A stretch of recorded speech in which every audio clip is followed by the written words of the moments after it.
Hi, I'm Chad Daugherty, Superintendent at Huntington County Community School Corporation. In this segment, we're going to talk about the safety and security of Huntington North High School.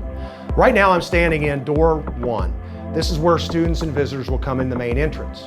When we're looking at this entrance right here, when our doors close after our tardy bell has rung, our students will then line up and then they will check in here at this window right here.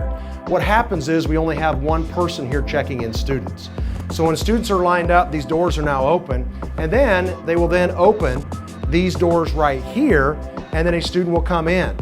Students then can also bypass the check-in point. Once those visitors bypass the check-in point, now they have access to all of our classrooms.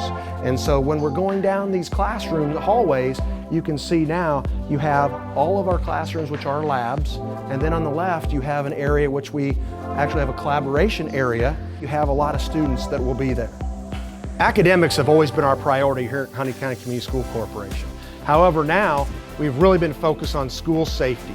School safety has been our big priority, especially when we're looking at duplicating services that we already have currently at Huntington North High School.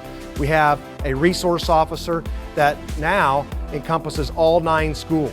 We would like to be able to add 2 additional resource officers on the operations referendum because we feel that an additional 2 resource officers, 1 at Crestview and 1 at Riverview, will help school safety. We need your support on that operations referendum. Also, we talked a lot about what we're talking about, the project referendum. We're standing in Huntington North. We're talking about a roof that's $17 million and an HVAC that's $8 million replaced. And we haven't even talked about what's below us, which is now our drainage system and our sewage system now that has pipes that are bellied. We need your support on November 5th.